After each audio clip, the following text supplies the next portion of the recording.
As a finishing touch for our project, I'd like to take this opportunity to add a couple of sound effects. A little crowd cheering and the sound of the ball dropping in the cup is just going to complete this animation perfectly.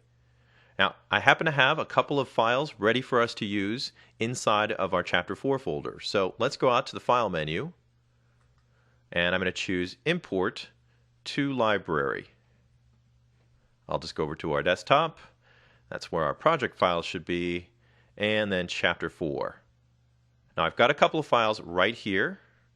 I'll just shift to select both of them, and we can import several different file formats.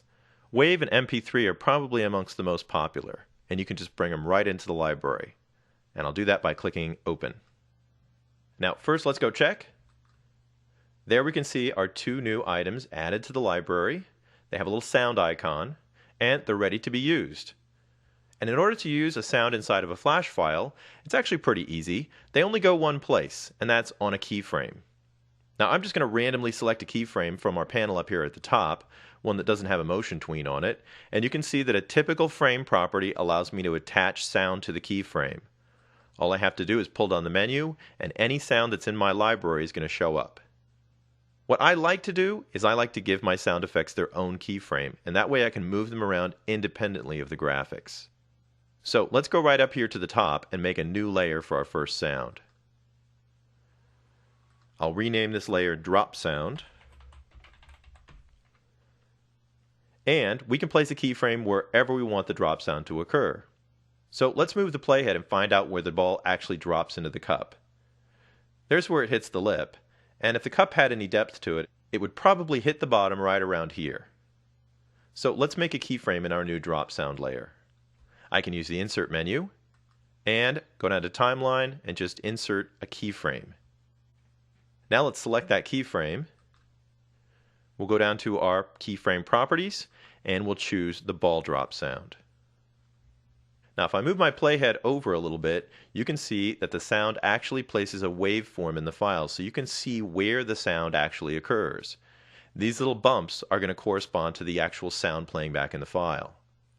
Now it looks like I've got some silence at the beginning before the first bounce occurs, and I can just grab that keyframe since I have it selected and move it back a little bit, and you can see that the sound now is attached to that keyframe, so I can move it around and place it wherever I want. If you want to hear your sound in context with the animation, you can just go up to the control menu and hit play. You can see as the playhead moves over top of the sound, you can hear that bounce down into the bottom of the cup. Now let's go ahead and add our crowd sound on top of that. I'll just give it another layer so it has its own keyframe, so I'm just going to click the New Layer command.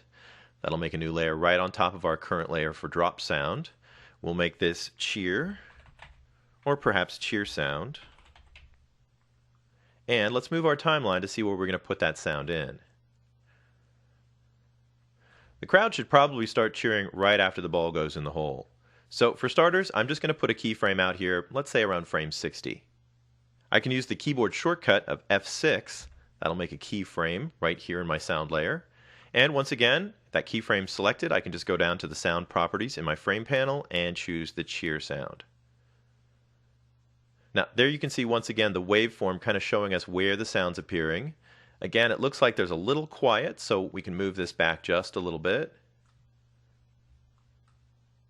And that way we'll be able to hear the first drop and then the bounce as the crowd starts cheering.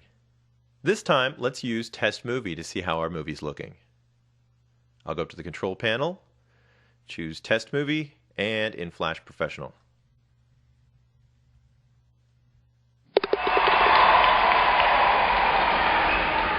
Now that's not too bad. Let me shut this down. First of all, the crowd noise is a little bit too loud, and second of all, it kind of comes on a little too soon, so I'm going to move it back just a tiny bit. There we go. And let's see what we can set up with the properties of the sound effect itself. Once you've chosen the sound, the most likely change you're going to want to make is volume. And I know this says effect here, but if we pull the menu down, we have a whole bunch of effects that actually change our volume. In each case, we've got control over the left and right channels separately. And if you just select one of these presets, you can get some easy fades or some left to right fades. But if you go down to custom at the bottom, it'll pull up both channels, and what we basically have is a volume control. Now I can drop this down to half volume for the right channel and half volume for the left channel. And now it won't be quite so loud. Now in addition, if you really wanted to do some fading effects, you could click anywhere else and it actually creates more handles and more keyframes.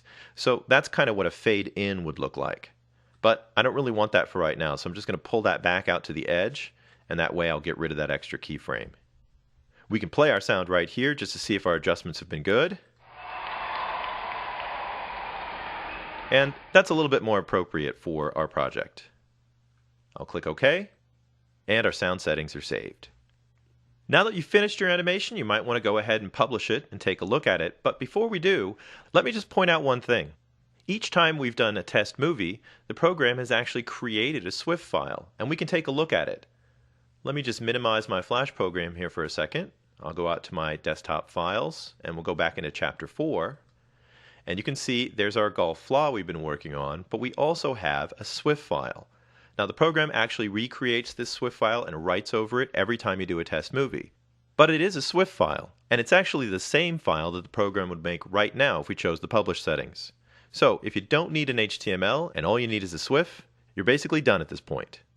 Now that's it for our golf animation. For our next chapter, we're going to be picking up another sport, and we're going to be looking at more animation and movie clips and also some 3D settings.